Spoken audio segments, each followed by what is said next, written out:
গরম করতে গেছে গ্যাসের মধ্যে। আমি ওদেরকে ধাক্কাইয়া দরজাটা কোনো রকমে খুললে বাড়ি আইছি। পরে করানোর পরে এরপর আমি ঘুমাইলেছি। ঘুমাইলানোর পর আমার হাত পাড়ি বাঁধছে। আমার দুই জালে দুই ভাসুর আর আমার হাজব্যান্ড মিললে হাত পাড়ি বাঁধছে। আমার ভাসুরের ছেলে এখানে দাঁড়াই ছিল। পরে দেখছি এরপরে লোহার খুন্তি গরম করে আইনা প্রথমে কিল ঘুষি মাথার চুলটা আইনা ঘাটটি মোড় হয়ে রাখছে না। মায়েরা লাগবো কইতাছে কই এরকম দুই চারজন মারলে কোনো কিছু হইব না, আমরা লোক আছে, আমরা লোকে আমরা বাঁচাই লাইব বইলে এরকম করছে। তারপরে জনে দেখছি যে লোহার খুন্তিটা গরম করে আনছে, একদম লাল লোহার খুন্তিটা বেরিয়েছে। দেখে ওদের পায়ে ধরছি, হাত পায়ে ধরছি, অনেক রিকোয়েস্ট করছি, অনেক চিলাচিলি। ওরা থামে নাই, ওরা আমার পশুর মতো পুরো শরীরে দাগ দিয়ে দিচ্ছে।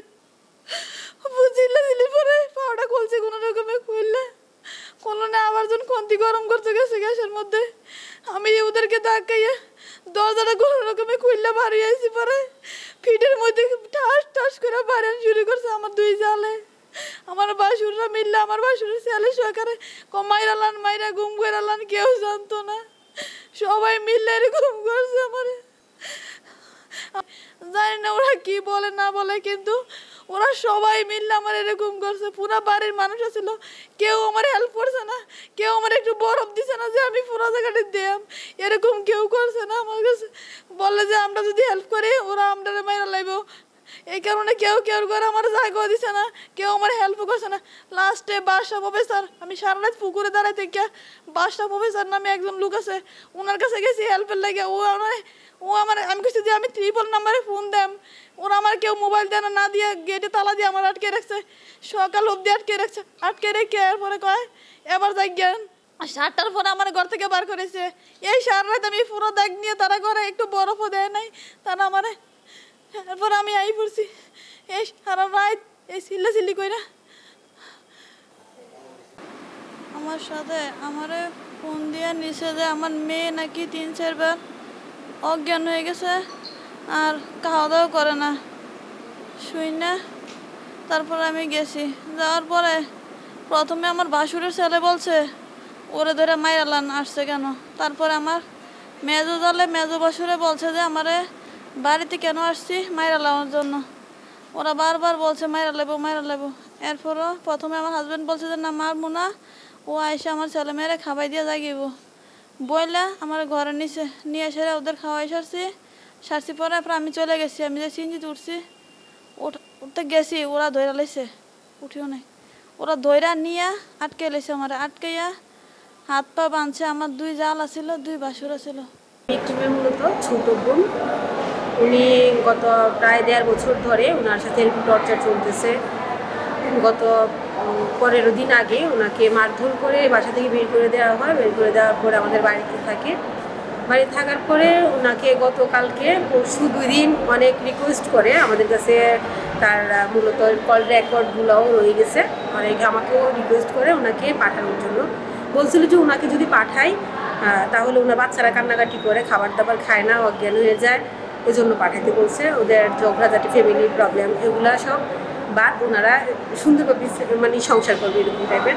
তারপর আমি বলছি যে যদি আপনার প্রয়োজন মনে করেন আপনার ওয়াইফকে নেওয়ার, তাহলে আপনি সরাসরি আমাদের বাসায় আসেন, এসে নিয়ে যান। উনি বাসায় আসবে না, ওনাকে বলতেছে যে আমার আপুকে যেতে পাঠিয়ে দিই। তো আমি পাঠাই নাই, কারণ উনি যেহেতু সরাসরি আসতেছে না, পাঠাই নাই। এই জন্য গতকালকে উনি বলছে ওনার বাচ্চা অজ্ঞান হয়ে গেছে, যাতে আমার আপুকে পাঠাই।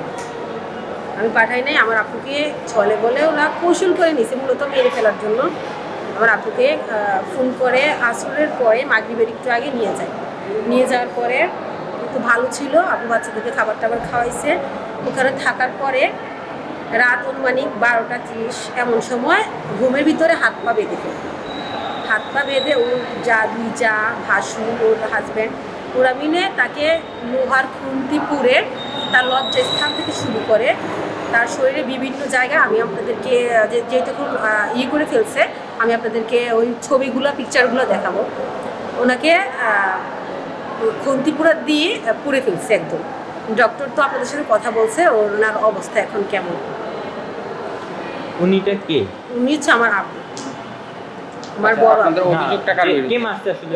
ওনাকে মারছে ওনার হাজব্যান্ড খুরশেদ আলম, ওনাকে হেল্প করছে ওনার 2 ভাসুর, আলী আশরাফ, আলী আকবর এবং ওনার 2 জা এবং ওনার বড় বড় ভাসুরের ছেলে শাহিন। ওরা মিলে ওনাকে হেল্প করছে। শিমপুর, কুমিল্লা কোতোয়ালি থানা, হচ্ছে রসুলপুর, ইয়েতে পোস্ট অফিস রসুলপুর, গ্রাম শিমপুর। আমাদের কুমিল্লা কোতোয়ালি থানাধীন যে আমরাতলী ইউনিয়নের শিমপুর একটি গ্রাম আছে, সেই গ্রামের জনৈক খুরশেদ আলম নামে একজন ব্যক্তি, খুরশেদ আলম নামের এই ব্যক্তি তার যে স্ত্রী নূরজাহান, সেই নূরজাহানকে পাশবিক অত্যাচার করে তার বাসায় রেখে দিয়েছিল। পরবর্তীতে তার এই স্ত্রী নূরজাহান কোনো রকমে তার বাসা থেকে পালিয়ে গিয়ে আমাদের কুমিল্লা যে মেডিকেল কলেজ আছে সেই মেডিকেল কলেজে ভর্তি হয়। তো এই নূরজাহানের স্বজনদের কাছ থেকে আমরা কুমিল্লা জেলা পুলিশের কুমিল্লা কোতোয়ালি মডেল থানায় যখন এই খবরটি আসে, আমরা সাথে সাথে আমাদের টিম সেই হসপিটালে গিয়ে পৌঁছায় এবং এই ভিকটিমের সাথে আমরা কথা বলি। ভিকটিমের সাথে কথা বলে আমরা এই ঘটনার প্রাথমিক সত্যতা পাই।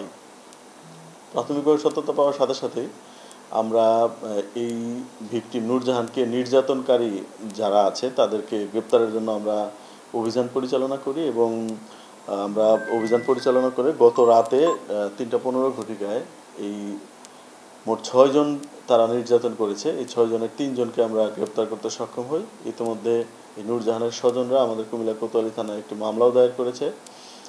এই মামলার আসামি হচ্ছেন যেই মহিলাকে অত্যাচার করা হয়েছে তার স্বামী, তার 2 ভাসুর, তার 2 জা এবং এক ভাসুরের ছেলে, এই মোট 6 জন আসামি। এদের মধ্যে আমরা 3 জনকে গ্রেপ্তার করতে সক্ষম হয়েছি, বাকিদেরকে আমরা গ্রেপ্তারের জন্য চেষ্টা করছি। আর গ্রেপ্তারকৃতদের কাছ থেকে আমরা জানার চেষ্টা করছি যে সেদিন রাতে কেন, কোন প্রেক্ষিতে তারা এই মহিলার উপরে এরকম অমানসিক নির্যাতন চালিয়েছিল। আর বাকি যে আসামিরা আমরা আশা করছি তাদেরকেও আমরা অ্যারেস্ট করে আইনের আওতায় আনতে পারবো এবং এই যে একটা অত্যাচার করেছেন এই মহিলার গৃহবধূর উপরে, এটার একটা দৃষ্টান্তমূলক শাস্তি আমাদের বিচার বিভাগের মাধ্যমে যেন হয়, আমরা সেটি নিশ্চিত করার জন্য পুলিশের পক্ষ থেকে যাবতীয় যা করার আমরা সেটি করছি।